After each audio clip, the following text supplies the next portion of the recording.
Today, we're going to be talking about the My Life, My Quit youth cessation program that we designed.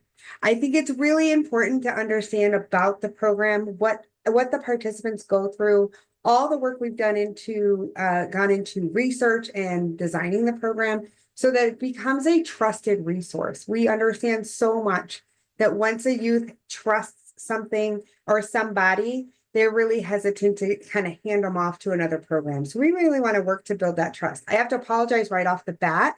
I had replaced this picture early this morning with this really fun picture of kids hugging in a huddle, and for some reason it didn't save. So I apologize for the random people walking down the path. That is not My Life, My Quit at all. So please forgive me.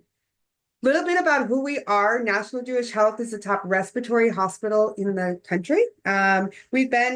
We were founded in 1899 at the height of the tuberculosis crisis. What's really great is that it's still the original building located in Denver, Colorado. And you can see there's cutouts on the bottom of the windows where they used to roll the beds out to get the fresh mountain air and roll them back in to help get them better. I always think that's a really random fact to share, but if you're ever in Colorado around 14th and Colfax, you can go ahead and look at the building and you can see those bottom cutouts, and now you'll know. Now you have a fun fact to share as well. We are a nonprofit hospital. So everything we do goes back into research. How do we get there? How do we get there better? And our main focus is respiratory health. It is a clinical specialty hospital around respiratory health. Our Quitline department, so we're a department within the hospital, was developed in 2002. So we're a little over 23 years in business operating state Quitlines across the country. We are the largest nonprofit provider for cessation services. Again, we are truly doing it for the passion of helping people, of helping them and meeting them where they're at. Everything that we do as a research hospital is evidence-based. We're going to go back out, we're going to find the evidence, we're going to try and fix it, and then we're going to test it again and make sure that we're hitting the mark. That is how we operate across the board. And it's how our program, My Life, My Quit, was designed. We have over 100 staff members. This is actually a picture of one of our QA managers in the old facility where we actually had a huge call center, about 15,000 square foot call center. And in 2020, we went remote. And we were able to do that and offer services. We offer services 24 hours a day, 7 days a week. And that is not only just for the Quitline, but it is for My Life, My Quit program. 24 hours a day, 7 days a week is available for youth coaching. The program features are really around telephone coaching and a digital platform. This entire program was designed for digital services. This program was really set to how do we reach youth? So in 2019, at the height of the vaping epidemic, we said we need a youth program. We always served youth at Quitline services, but they really weren't tailored to youth. So we went out and we started to find the evidence. How do we get to youth? How do we make sure that the program's built for them? So we engaged youth focus groups across the country, not just in Colorado. We engaged them across the country to see what works. And we designed My Life, My Quit.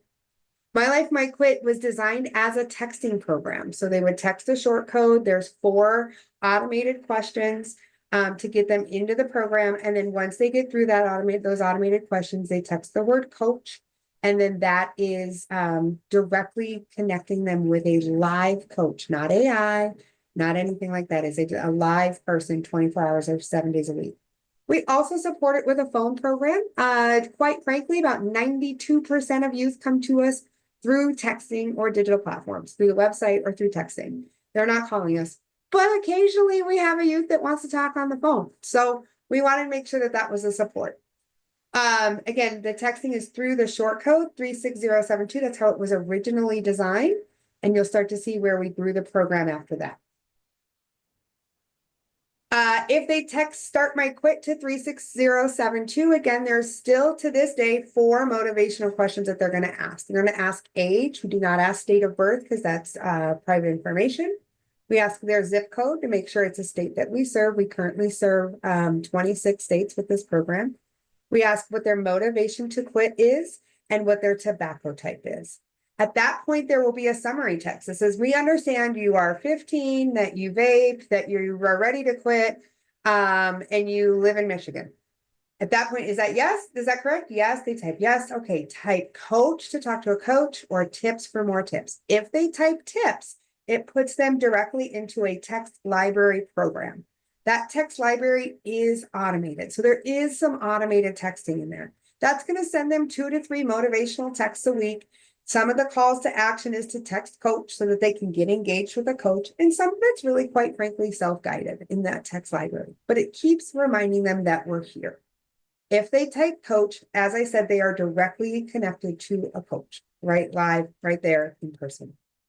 They can also enroll online on mylifemyquit.com. Mylifemyquit.com, when it was first launched, was for our sake and for our purposes, we thought it was a great website.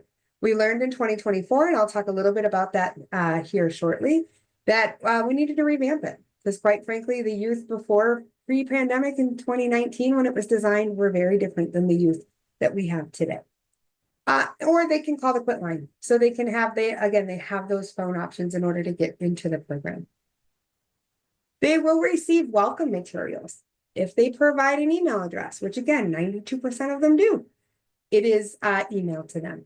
If they do not, it is mailed directly to their home in an unmarked envelope. It does not say "My Life, My Quit" all over it. It doesn't say, "Hey parents, your kid's vaping." It doesn't say anything like that. We really try to keep the anonymity and the confidentiality of the program really sacred.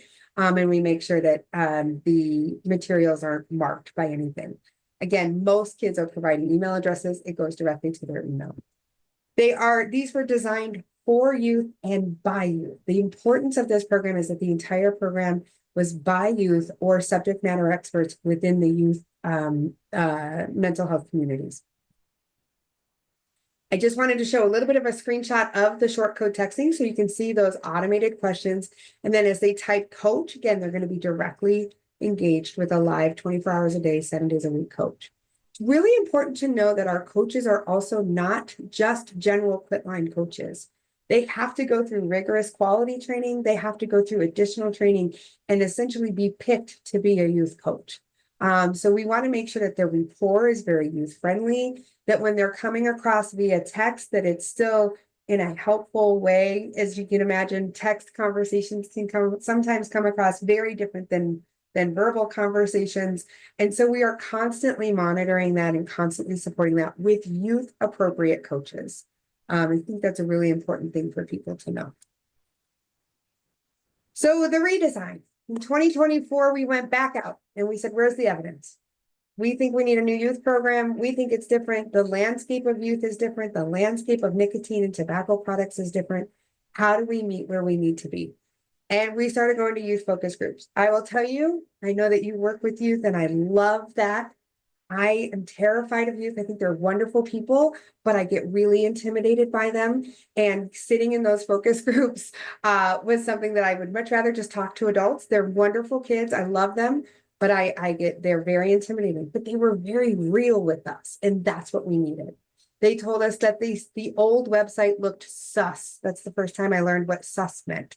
They said it looked like their tech teacher made it. They didn't think that we knew who they were. They didn't want to see pictures of kids that were supposed to represent them. They wanted to see pictures of what was actually happening in the program and what was going to actually help them quit vaping. They didn't want, they wanted softer colors. They didn't want these bright, bold, exciting colors. So we learned all sorts of information from them.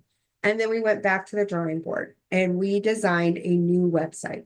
Instead of making it on a desktop, we made it mobile first. So we designed it on a cell phone, essentially. Not that we designed it on a cell phone, but we designed it to fit cell phones first and then can optimize to a desktop. So we made like an immediate switch. We really tried. Yeah. Really quick, sorry, a great question in the Q&A was asked, and it was because we do have some kids whose parents don't want them to have cell phones for a lot of good reasons. What about those kids? So a lot of this has been cell phone forward, which for 95% of kids is probably it. What about the students who don't have access to cell phones? Is this a non-option for them? It is not a non-option. We have an entire digital web program for them, right? And so while they may not have cell phones, we can access the same website on the web. And it's completely self-guided. So if they don't have a phone, they don't want to talk to us on the phone, they don't have a cell phone where they can access it, then yes, we do have a full web program that is all wraps together. So it's not like and on any given day, maybe they're texting us one day, and then maybe they just want to do a self-guided thing on the web the next day. That's okay. There's no wrong door. We really tried to create this program as no wrong door to get into the program. So it's a great question. On the chat, I put the link to the My Life, My Quit page on there so they can access that. You can actually see on there how you can walk through the web-based part of it. So one other question, just as you get going, because I don't want this to be lingering in the back of folks' heads. I know that the state of Michigan actually endorses this. It was a great article earlier this year in August. I'll drop the link to that in the chat as well. But there's a legitimate concern from any educator about, all right, we're setting our kids off to talk to some random adult. How are these not random adults? How is this safe? How are we making sure that while we're trying to protect our kids and help them with vaping, that we're also protecting our kids and not putting them into a situation where they might be interacting with an unknown commodity? Yeah, I mean, it's a great question, especially when you're talking about youth and protecting youth. I can tell you that all of our staff, again, is hospital staff. We go through rigorous background checks, monthly background checks, anything that comes up. There's hiring, hiring things in place. And then our coaches, if they are youth coaches, have to go through specific training. Not only do they have to go through youth training, but they have to go through gender sensitivity training. They have to go through priority populations training to make sure that we're really providing a service and providing information to meet people where they're at. It's what we've designed our entire program off of. And then there's scored on that on a monthly basis. So their interactions, if they're texting with a youth, those interactions go through a QA process. If they are on phones with youth, interactions go through a QA process. Every coach has QAs reviewed every month on a monthly basis. And then it's reviewed with their supervisors on a monthly basis. So it's a pretty rigorous program in the quality checks, if I think that's what your question is. And then obviously the hiring and the HR background checks. It's not some random person sitting in a basement somewhere, that shouldn't be on phone with you. That answers it perfectly. Thank you. Sorry to interrupt No, your. it's a great question. It's a great question. It's a great question. So when we went back to the program redesign, we started with the website. We made it mobile first, and then we optimized it to desktop. In doing this, we made sure that we still withheld the high WCAG 2.0 AA standards of disability to make sure that we were really, again, very cautious about how the websites were built and making sure that they were accessible to everybody. Oh, my advance isn't working. Dang it. There we go. We really wanted them to have that main page that I just had up as here's what the program does. And if you go to the main page, you can see at the very bottom, there's a scrolling active live picture of what the text interactions could look like. Now, obviously it's not a live, like actual text conversation, but it's just an example of what the kids will, excuse me, they don't like to call kids, what the youth will experience as they're sitting with a coach. So I apologize. We made sure that the welcome page made sure that we were welcoming that no matter what step they were in. If they were ready to quit now, if they needed some time, if they weren't sure what they wanted to do. And then once we walk through what their readiness is, we tailored the enrollment based off of that.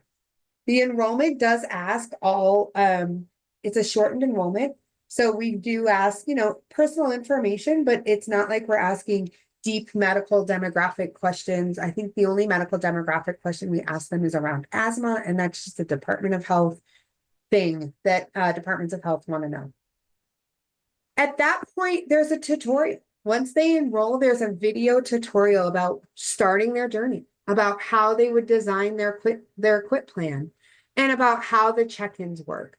So we literally walked them through the video tutorial, and that's what youth wanted from us. They didn't want a big, boring, worded page about their experience and what was going to happen. They wanted a quick video to watch to see what they were going to experience and see if this was what they wanted to do. There is a dashboard. What we heard over and over again from youth is they liked emoticons. They like to feel good about things. They like the little fun pictures.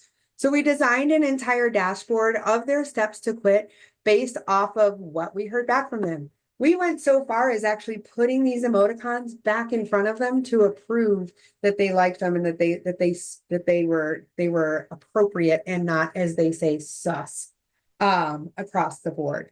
We talked through, and when they were picking the quit date, we have the same video on how to pick their quit date, why it's important. Again, video tutorials throughout the entire web program to help them in their quit journey to be a little bit more self-guided if they don't want to talk on the phone. We created rewards. Now, if I could, I would pay every one of these kids to quit, right? These are not obviously rewards that we can pay out, but they're self-rewards, right?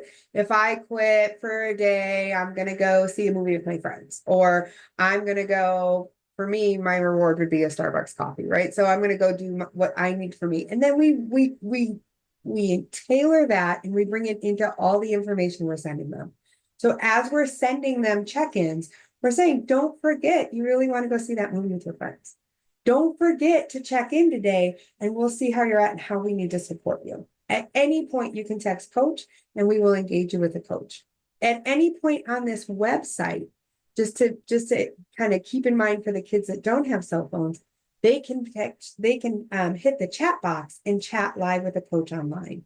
So there's still some interaction with a coach that is available through the web program as well. We ask them to set milestones. And when they set those milestones, we then track them. Hey, been a day since you've checked in. Great job. We'll see you in 3 days. Hey, you've done it. You've checked in 3 days in a row. Really great to see you. So, and it's encouraging along the way. We built the check-ins to receive via text or via email. So if they choose not text because they don't have a phone, but they want an email, they're going to get an email every day. Don't forget to check in. Tell us how you're doing. Press 1 or 2 or 3 if this is how you're doing. 1 if you're struggling, 2 if you're this, 3 if this. And then based off of what they ask, they get additional information. Okay, if you're struggling, here's a little quick video on how to avoid some triggers. And don't forget to text coach to engage with a coach. They can update their personal information, which means their goals, their name, their email address, whatever that might be, under their personal information tab. And then again, it tracks their program and tracks their accountability throughout the entire program. They can track their program progress. They can see their check-in history. They can see if they've had enough coaching interactions. They can talk with a coach.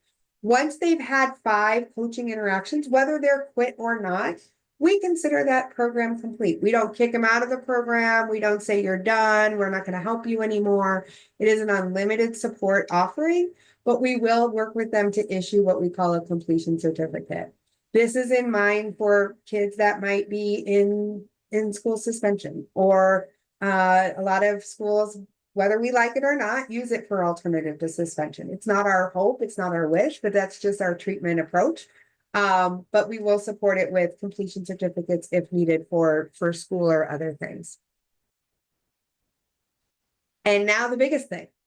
About a month ago, we launched the app. So I hear you, Tom, there's not every kid has a phone, but resoundingly, a lot of kids wanted an app. What we did was we had to create an app, and this was a bit challenging, create an app that not only protected their confidentiality, but protected the HIPAA information as well.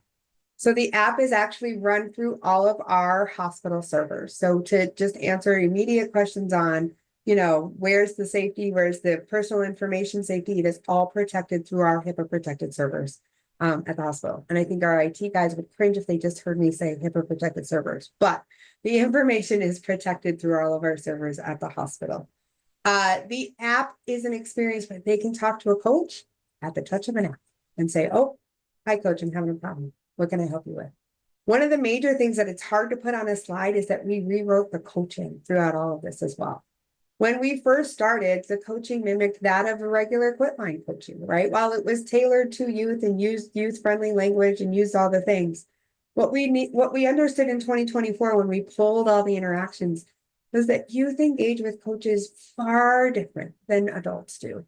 And what we understood is like they may help in a crisis in a bathroom. I'm in a bathroom right now. My friends are vaping. Help me. And they help them through that crisis. They may not be doing the clinical, how are you feeling today? Where's your mood? Where's your motivation? How do we help you quit? So we tailored the coaching to make sure that we could still count it as like a coaching session and really give our coaches some guidelines while helping youth in that moment, which helps the state on the back end to track the data that says we had this many successful coaching sessions and redefining what that coaching looks like.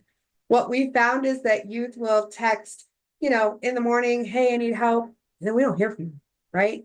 And so our old way of doing it when we first launched was that we would text them within 2 hours if we hadn't heard from them. If we hadn't heard from them after that 2 hours, then we would close the interaction.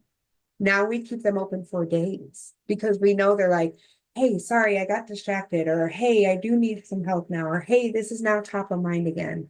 Not that they would use a phrase like top of mind, that's a new thing, but they would engage with us much later, but they were engaging back, which was what was important. So we're able to track these interactions. We're able to track the data through the app, as well as the web, as well as the texting, and make sure that we can paint a picture of how they're coming into us. And again, trying to create no wrong door into us, whether it's through the app, the website, the texting, the phone call, whatever they can do, there's support there to help them. It is available in the Apple Store and the Google Play Store. It does downloads pretty easily. It's pretty easy to access. I haven't enrolled in it because, well, I'm not a youth. But it is really wraps into the entire program we built through the web, through the app, and they are all interchangeable. I think that's it.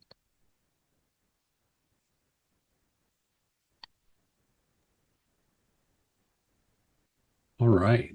So a lot of information from Katie about my life, my quit. And one of the big takeaways I got there that I really appreciate is that if they start in the app and then they don't have access to the phone and they go into the computer or they call, that all of that gets tracked. So they're not going to have to start over from scratch, right? Is that what I'm hearing from you, Katie? Just to make That sure. is cool. Yep, that is correct. It is a seamless interaction. They're not going to have to redo the intake questions. The coach will affirm a few things like, okay, I see your profile here. This just want to confirm your name. And then they'll engage with that. The other thing is that our system was actually built in the hospital. So it's not like it's a CRM that we try to make work for Quitline. It was literally designed for Quitline. And so they can see the last interaction notes about what their triggers are, what their motivations are. So the coaches sort of seamlessly pick up that conversation as if they were talking to the same coach the entire time. So I guess well, let me first, there's a question out there from one of our guests online, which is, what's the average amount of time that it takes a student to complete the coaching and the program? A great question. So typically it's about a month. Typically, we try to have, the check-ins come back and they're spaced out in such a way that it's usually about a week apart. I think there's still more to dive in there, especially now with the introduction of the app, right? I think with something a little bit more readily right there, we might see that people complete it quicker. But typically it's about a month. Okay. And we've certainly seen a rise of apps that are, for this where, we know that kids and even young adults would much rather do this through an app or through text than through other ways. Are you finding that as you've gone to more of that text-based, app-based approach, that you're seeing more success? Like, I'm just curious as to, I know you track who's coming in and where they're coming from. Is there like, are you seeing positive outcomes there as far as recidivism rates, kids who are going back in to tobacco use after they've gone through this program? What should our principals, counselors, our school folks expect with this? Yeah, so I would say we have about a 50, I think it was 58% quit rate among youth before we revamped the program. So this was the old school program, text-based, there was some web-based, about a 58% quit rate. Then that is 7 months after they had their first initial interaction with the program. The My Life, My Quit program launched, I think, in May of 2025. We did some early beta testers. We did beta, so we built the program and then sort of in the background had youth beta testers go through the program for about 4 months. We are still waiting for those quit rates to see where those are, to see where the data is. Unfortunately, I wish it was much quicker data, but it's not. And we should have those quit rates from that beta program, again, that mimics the web program that was launched in May. We should have those probably by November. The app is brand new, so we have more to evaluate there. But as that research hospital, we're always going back to the data to look at how effective it is. So thinking of questions that I would have in my head right now as a longtime principal, how should I get started with this in my school? Are there resources available as far as to advertise it? Like if I want to get posters or get materials up in my hallways to help this in my counseling office, etc., even just stuff for my social media and or the messaging communicating I'm doing with my parents and community. How do I begin this? Because you did a great job of talking about what the program does and how kids engage in it, but how do we get kids to the program? Like how do we get that link? Yeah, it's a great question. So a couple things. On the website, on the My Life, My Quit website, there is a resource page for parents and teachers.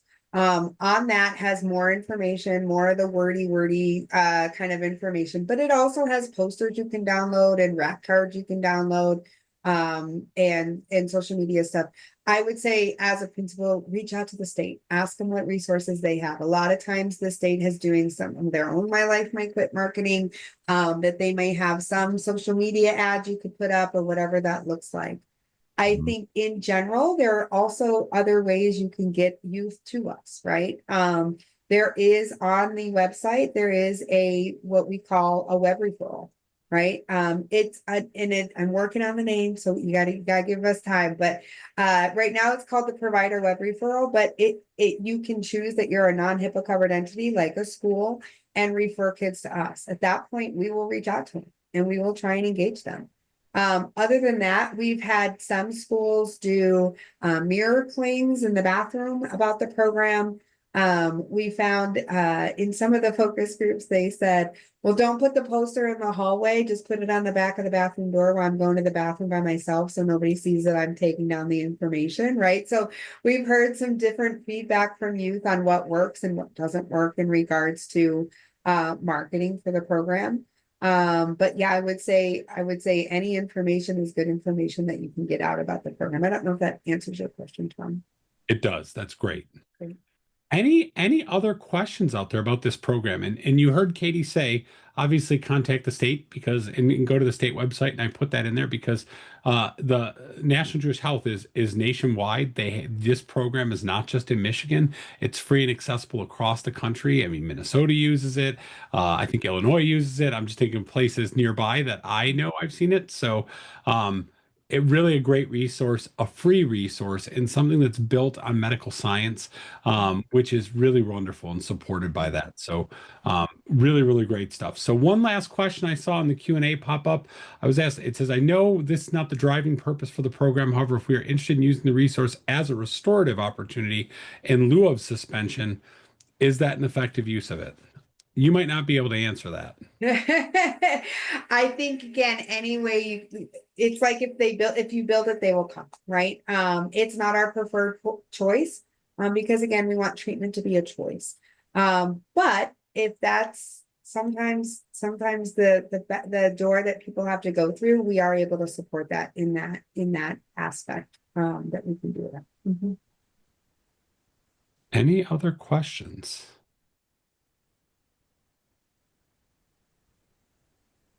All right. Well, listen, I want to thank everybody from joining us. I know that you signed up for an hour, and the good news is we're all really busy, so I don't think anybody's totally upset about that. But this was a lot of really, really good information from Katie.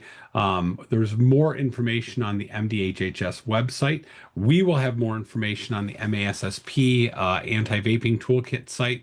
And if you go onto the My Life, My Quit site, and I'm going to drop that into the chat just one more time. So you have it. There's a tremendous amount of information in the resources tab.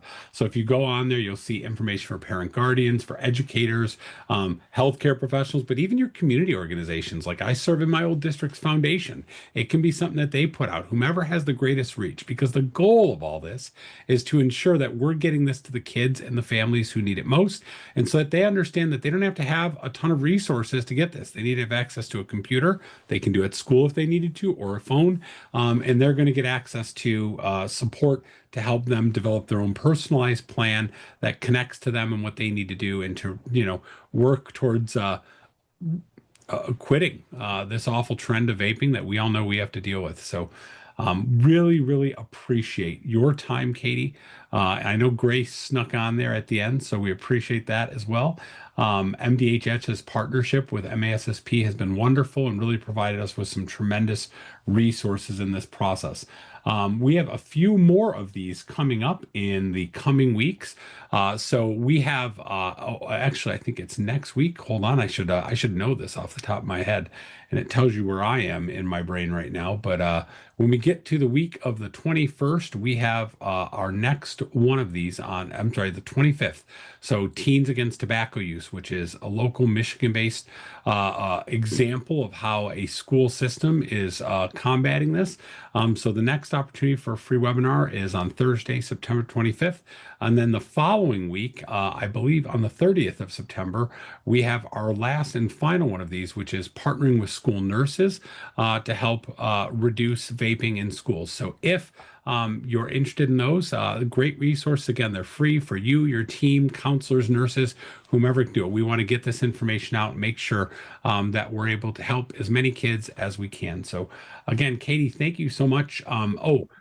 Yeah, Grace answered a couple of questions in the chat. So thanks, Grace, for doing that. There is a certificate of completion once they've done that, which I think Katie actually showed a picture of. Hopefully you're able to share your slide deck with us and I can make Yes, sure that I'll goes. send it out. Yep. Yep. Yep. So if you're looking for this information, it'll be on the MASSP webinars website. I'll send a follow-up to everybody who's attended as well, so you'll get that. But again, thank you all for your time in this busy point of the year in September. But hopefully this is valuable, useful resources that you can take and implement right away. So obviously, if there are any other questions, feel free to email us. We'll get them to the right folks who need it, or we'll get you an answer. But again, thank you all for your time on behalf of MASSP and the Michigan Department of Health and Human Services. We appreciate the work that you're doing, and we really applaud you being here today. So thank you all. Have a wonderful day. Thanks, Katie. Bye-bye.